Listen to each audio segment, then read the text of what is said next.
Alors à nouveau, bonjour à vous tous ceux qui n'étaient pas présents au départ lorsque nous avons présenté cette réunion. Bonjour à vous tous, que le Seigneur vous bénisse.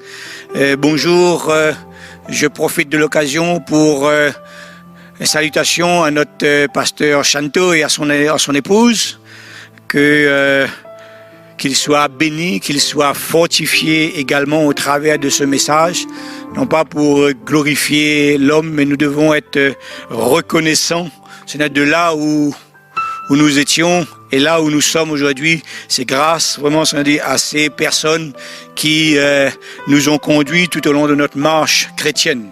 Alors nous bénissons tous ensemble le pasteur Chanto et nous glorifions le nom de Jésus, la grâce imméritée qui a coulé également sur sa vie. Et vous tous, peuple de Dieu, vous tous, internautes, soyez vraiment attentionnés à la parole de Dieu ce matin.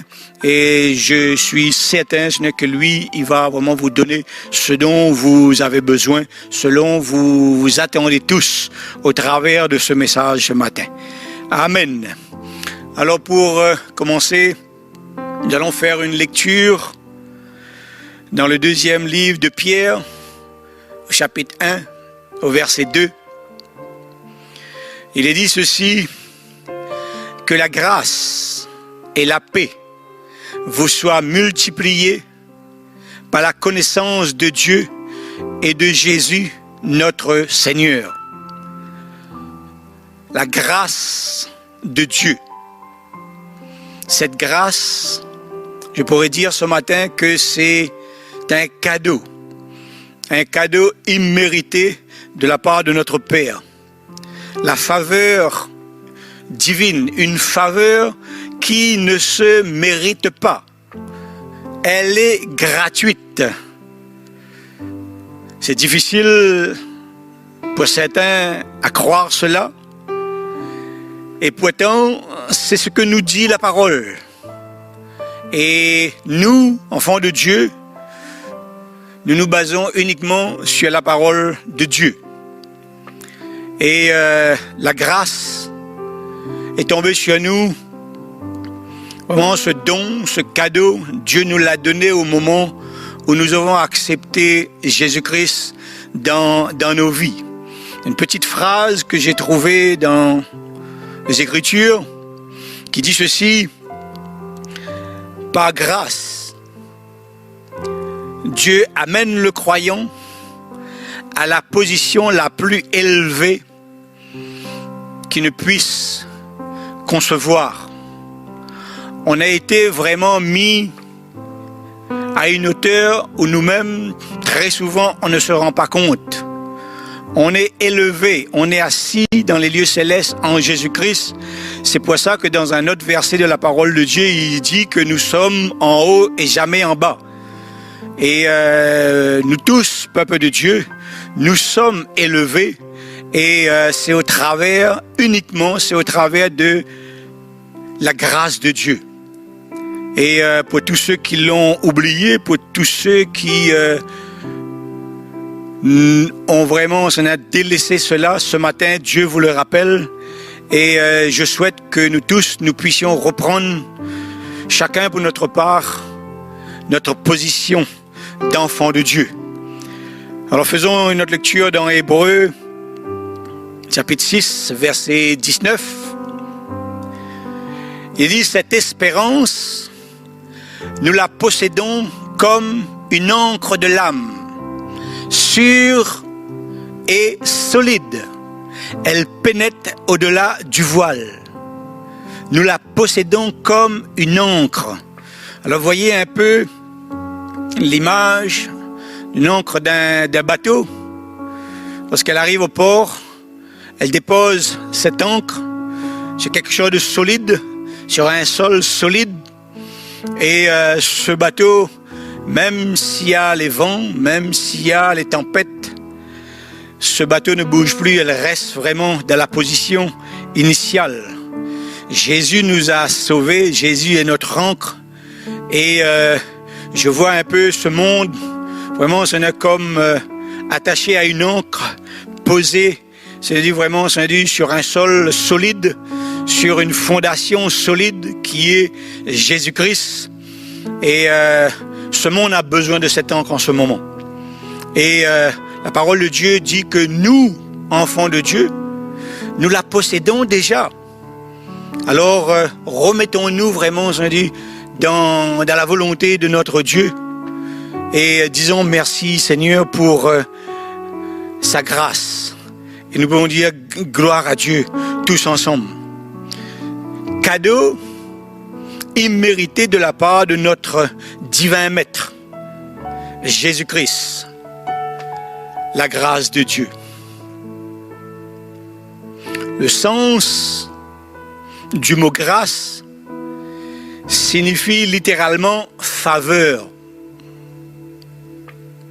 C'est une bénédiction accordée par Dieu à tous ceux qui se sont approchés de Jésus. 1 Jean, chapitre 14, nous dit ceci. Et la parole a été faite chair.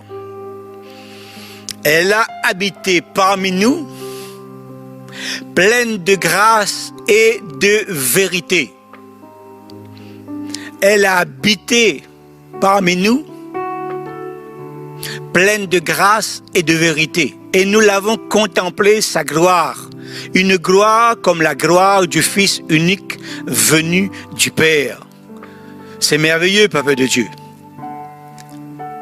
La grâce de Dieu est donc qualifiée, comme je viens de le dire, d'une faveur imméritée.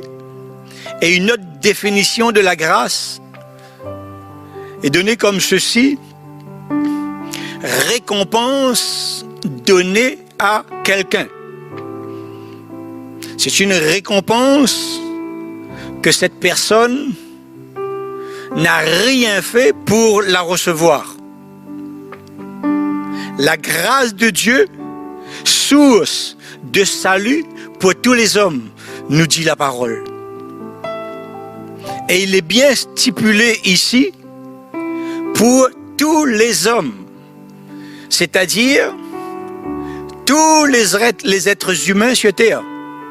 Donc, quelques personnes pourraient dire, ben oui, ben c'est écrit, les hommes et les femmes n'y ont pas droit. Non, c'est tous ceux qui se sont approchés des Jésus, hommes et femmes, tous ceux-là peuvent bénéficier et ont bénéficié de la grâce de Dieu. Et personne sur cette terre ne pourrait oser dire qu'il a un quelconque mérite d'être sous cette grâce, d'avoir eu cette faveur, de bénéficier de cette faveur. Éphésiens chapitre 2 verset 7 nous dit ceci. Éphésiens chapitre 2 verset 7, il dit afin de montrer dans les siècles à venir l'infinie richesse de sa grâce par sa bonté envers nous en Jésus-Christ, car c'est par la grâce que vous êtes sauvés, par le moyen de la foi. Et cela ne vient pas de vous, c'est le don de Dieu. Dans une autre version, il dit, c'est le don gratuit de Dieu. Au verset 8, il est dit, c'est par grâce que vous êtes sauvés. Nous devons comprendre cela ce matin, frères et sœurs. C'est uniquement par grâce, il n'y a aucun mérite. Personne parmi nous, personne parmi ceux qui ont accepté Jésus ne peut dire que je mérite cette grâce. J'ai fait quelque chose pour cette grâce. Il est dit, cela ne vient pas de nous, c'est le don de Dieu. Amen. Au verset 9,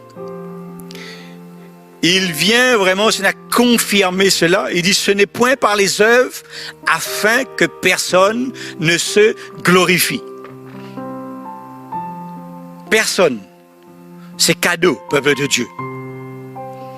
Dans une autre version, il dit, il n'est pas le résultat de vos efforts ou de nos efforts. Ainsi, personne ne peut se vanter. Ce n'est pas en accomplissant les commandements que vous l'avez acquise. Tout mérite est donc exclu et du même coup se trouve écarté de toute raison de s'enorgueillir. Pas d'orgueil. Pas d'orgueil au sujet de la grâce de Dieu. Parce que je le répète, peuple de Dieu, c'est un cadeau. Et vous pouvez, si vous ne l'avez pas reçu, vous pouvez recevoir ce cadeau au moment où vous le désirez. Aujourd'hui, ce matin, même vous pouvez le recevoir. Maintenant, nous allons voir ensemble l'exemple d'un homme où la grâce de Dieu s'est manifestée avec puissance. Une telle puissance, et cela sur une grande partie de sa vie. Nous voyons que grâce sur la vie de cet homme de Dieu. Nous voyons que la grâce de Dieu se manifeste avec puissance sur son ministère. Il s'agit de l'apôtre Paul.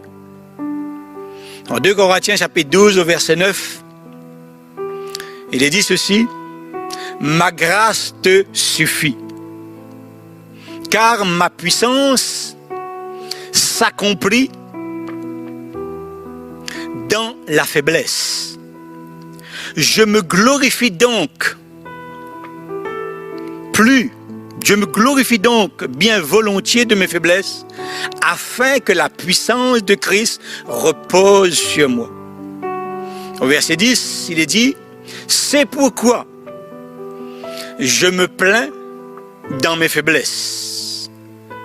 Je me plains dans les outrages. Je me plains dans les calamités.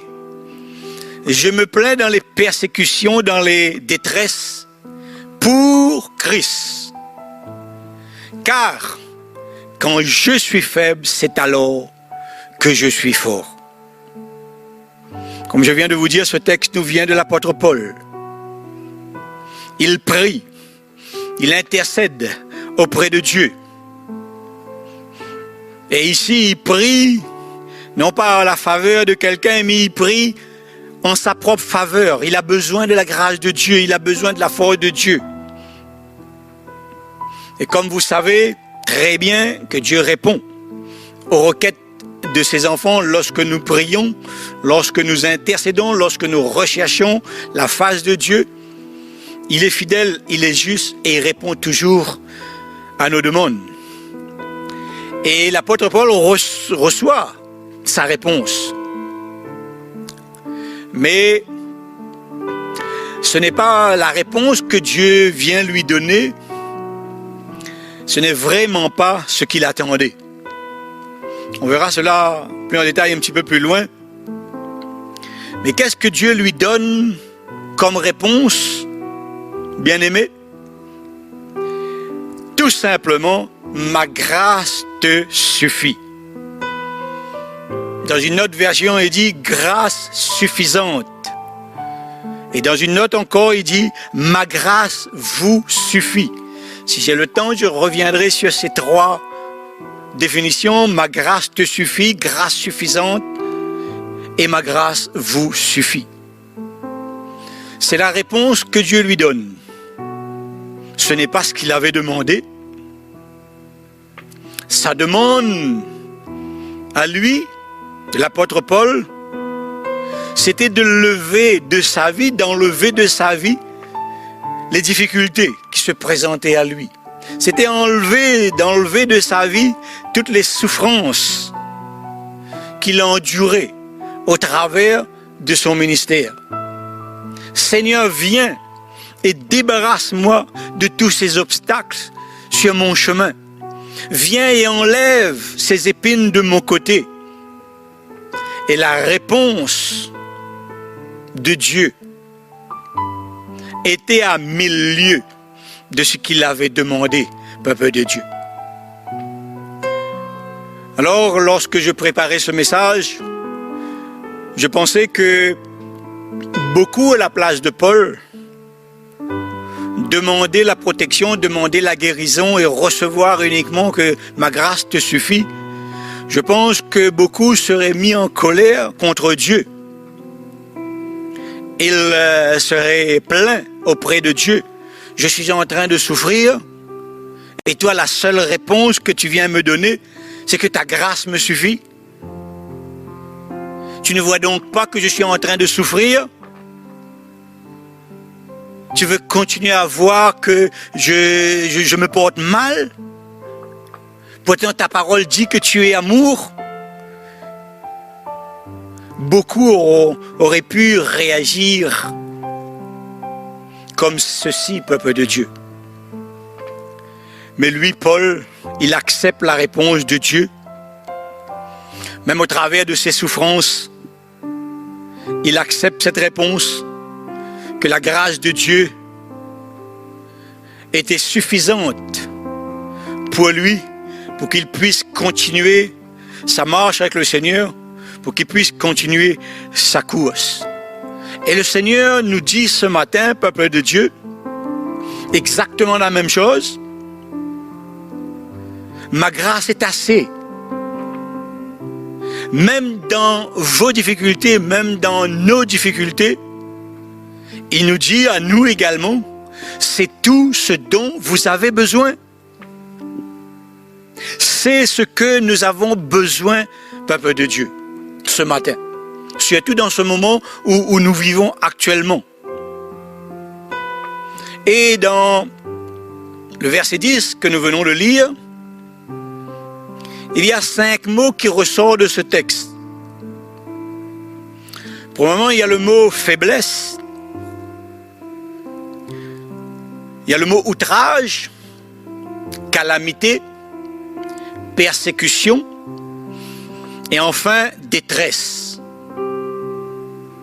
Maintenant, vous qui m'écoutez, possible que vous vous retrouvez dans un des 5 faits que je viens de vous donner en ce moment, dans ces moments difficiles que nous vivons tous. Peut-être que parmi vous, il y a des personnes qui vivent ces choses.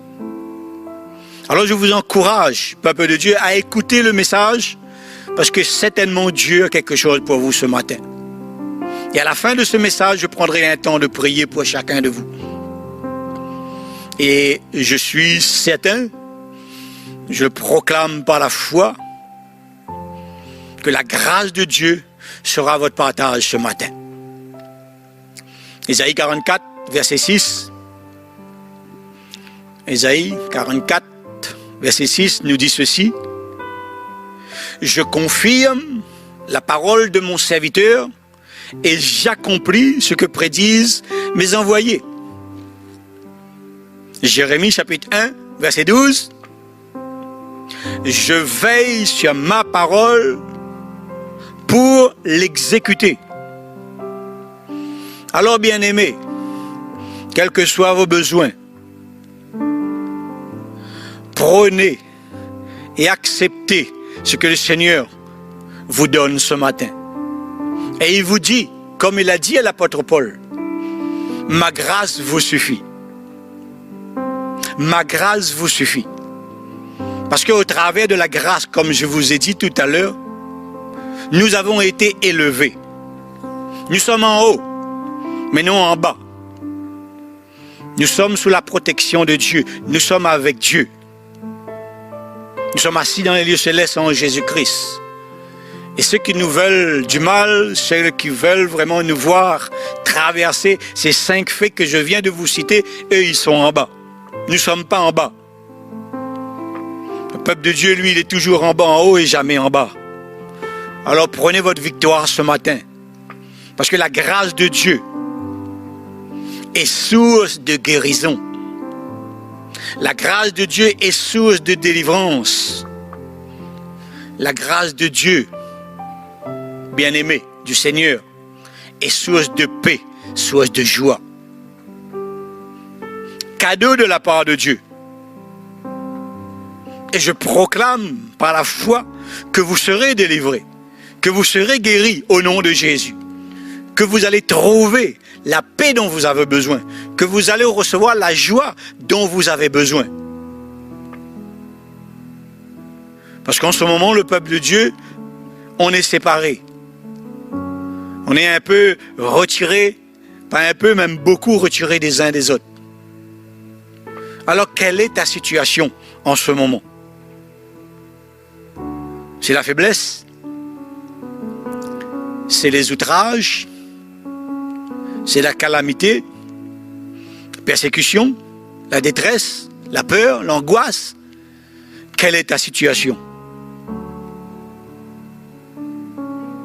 Je me souviens de ma première prédication de cette année, ici même dans ce lieu. J'ai commencé à dire au peuple de Dieu que je leur ne souhaitais pas bonne année.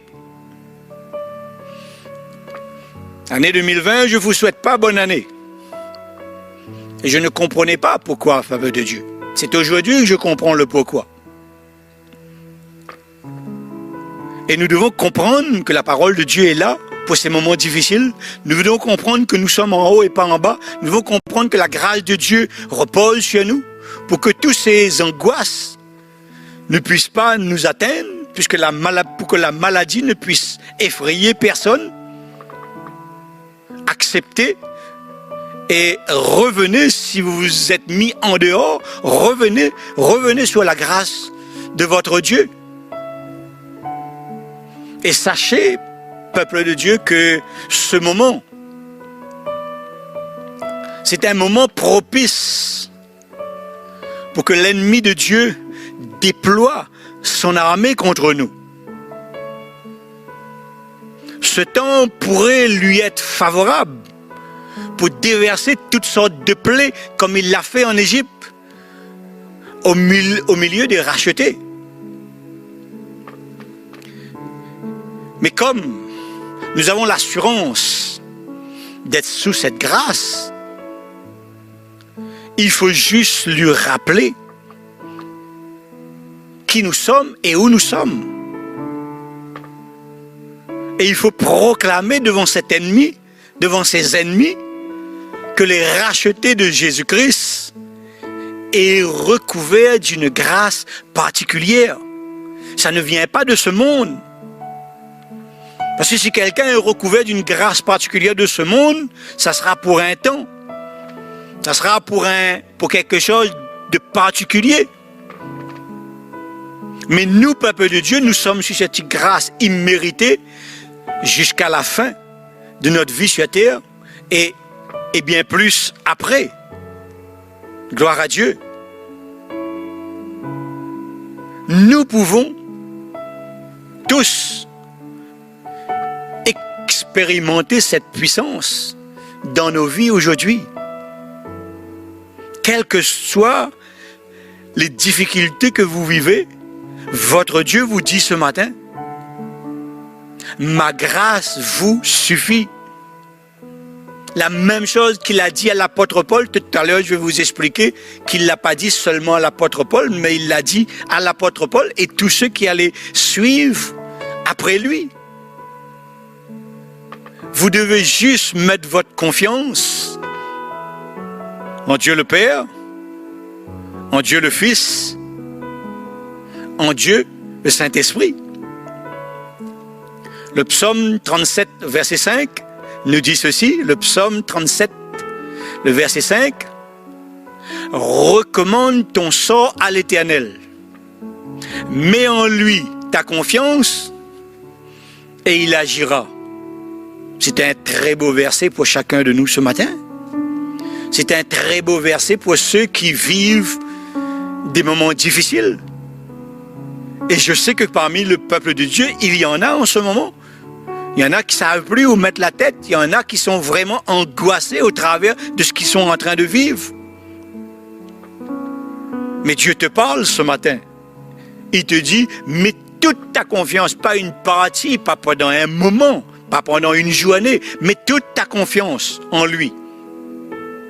Et lui, il agira dans ta vie. Parce qu'il t'a fait la promesse et il t'a donné ce cadeau, sa grâce. Je vous rappelle, peuple de Dieu, que ce n'était pas ce que Paul voulait entendre. Ce n'était pas à ce quoi il s'attendait. N'attends pas, toi non plus, quelque chose qui n'est pas dans la volonté de Dieu. Je pourrais donner quelque chose pour faire rire plus d'un. Je pourrais dire simplement, n'attends pas toi non plus que Dieu te donne les 7 bons numéros du loto. Attends juste à la grâce de Dieu dans ton besoin. Si tu attends autre chose de ce qu'il a préparé pour toi, tu risques d'attendre très longtemps.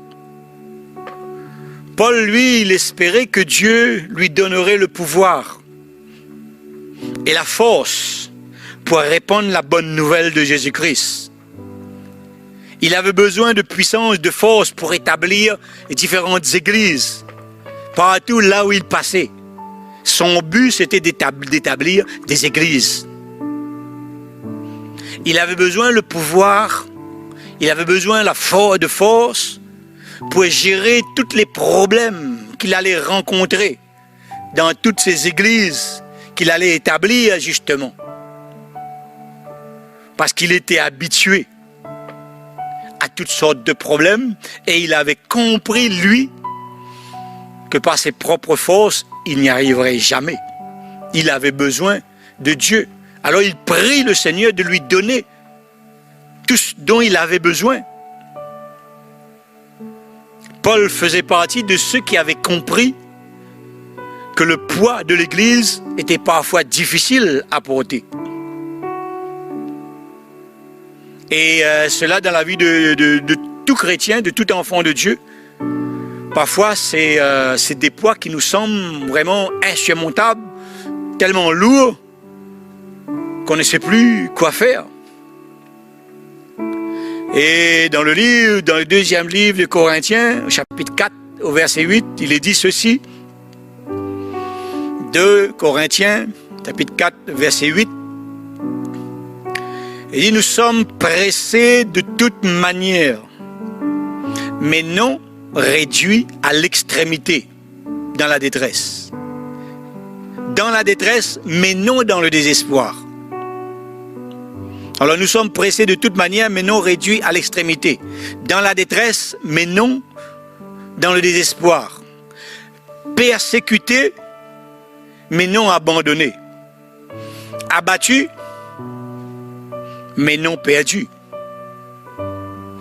Portons toujours avec nous dans notre corps la mort de Jésus, afin que la vie de Jésus soit aussi manifestée dans notre corps. Car nous qui vivons, nous sommes sans cesse livrés à la mort à cause de Jésus. Toutes ces calamités que je vous ai citées un peu plus haut. La cause, c'est parce que nous marchons avec Jésus. Et il est dit afin que la vie de Jésus soit aussi manifestée dans notre chair mortelle. Comme l'apôtre Paul, il n'a pas bronché. Il a accepté tout simplement la réponse de son Dieu.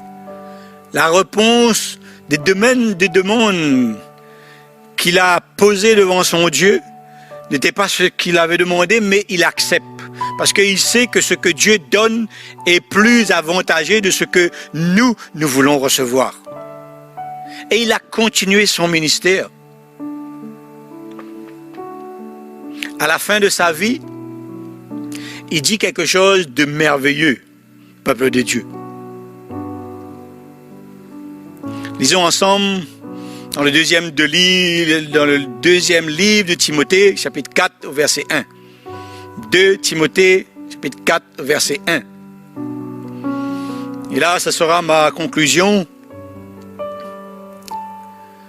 Dans ce chapitre 2 de Timothée, nous sommes à la fin de la vie de l'apôtre Paul. Dans ce chapitre, nous avons ses dernières paroles avant de mourir, avant d'être exécuté. Il dit ceci: « Je t'en conjure devant Dieu et devant Jésus-Christ, qui doit juger les vivants et les morts, et au nom de son apparition et de son royaume, prêche la parole. Prêche la parole. insiste en toute occasion favorable ou non, reprend, censure, exhorte avec toute douceur et en instruisant. Car il viendra un temps, et nous sommes dans ce temps, peuple de Dieu, car il viendra un temps où les hommes ne supporteront plus la sainte doctrine, ayant la démangeaison d'entendre les choses agréables. Ils se donneront une foule de docteurs selon leurs propres désirs, détourneront l'oreille de la vérité et se tourneront vers les fables. Mais toi, Paul parle à Timothée, mais aujourd'hui, on pourrait tous se mettre à la place de Timothée. Et il dit, mais toi. Là, il n'est pas dit, et Timothée, toi Timothée, mais il dit, mais toi. Je vous ai expliqué tout à l'heure. Sois sobre en toutes choses. Supporte les souffrances, fais l'œuvre d'un évangéliste. Remplis bien ton ministère. Et comme je l'ai dit la dernière fois, nos bien-aimés évangélistes, ils sont au chômage. Mais nous devons continuer à proclamer la parole de Dieu. Oui, pourquoi ils sont au chômage? Parce qu'ils ne peuvent plus aller prêcher la parole de Dieu par tout le monde, parce que les frontières sont fermées. Et les évangélistes sont cloîtrés chez eux, comme nous tous. Vous allez peut-être poser la question, pourquoi je dis ça? Paul est en train de dire ici que la grâce de Dieu lui a été suffisante pendant son ministère. Tellement suffisante qu'il encourage Timothée, qu'il encourage tous ceux qui vont suivre Timothée à marcher dans ses pas. Il a laissé vraiment plusieurs livres au travers de la parole de Dieu pour que nous puissions vraiment suivre les pas de l'apôtre Paul. Au verset 8, il est dit ceci: « Désormais, la couronne de justice m'est réservée. Le Seigneur le juste juge me le donnera dans ces jours-là, et non seulement à moi, mais encore à tous ceux qui auront aimé son avènement. » C'est-à-dire, peuple de Dieu, que nous faisons partie de ce verset. À tous ceux qui auront aimé son avènement. La grâce de Dieu était tellement enracinée puissamment dans sa vie. Il a pu tenir le coup, il a pu tenir et rester sur le chemin tracé par Dieu pour lui. Il a pu terminer sa course en vainqueur, peuple de Dieu. Quelle sera notre fin à nous? Les temps sont difficiles, les temps seront de plus en plus difficiles. Quelles seront, comment on dit, notre part à nous? Dieu veut impérativement que nous puissions comprendre ce matin que sans sa grâce, nous n'y arriverons pas. Sans le modèle de l'apôtre Paul, il sera difficile pour nous de tenir bon. Et tout à l'heure, je vous ai cité 3 versets différents. Ma grâce te suffit, ma grâce suffisante, et ma grâce vous suffit. La parole de Dieu, vraiment, elle est donnée à nous tous. Alors, il dit, ma grâce te suffit. Dieu parle ici à une personne en particulier. Ma grâce te suffit. Il pointe le doigt sur un enfant de Dieu ce matin. Un enfant qui est peut-être dans des problèmes. Un de ces enfants qui est peut-être dans la peur. Un de ces enfants qui ne comprend pas ce qui est en train de se passer dans le monde entier. Il dit, ma grâce te suffit. Il pointe le doigt sur toi et il te dit, ma grâce te suffit. Amen. Ensuite, il est dit, grâce suffisante. Grâce suffisante, peuple de Dieu, c'est pour l'ensemble des enfants de Dieu. Il ne pointe plus le doigt sur quiconque. Et il dit que nous tous, nous sommes concernés.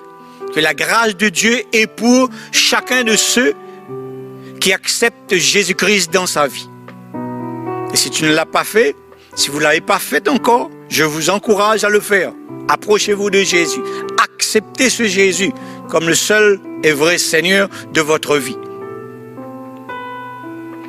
Et dans une autre version, il dit, ma grâce vous suffit. Là également, grâce suffisante, c'est pour l'ensemble de ses enfants. Mais quand on parle, j'ai des bien-aimés en face de moi en ce moment, je leur parle, je leur dis, vous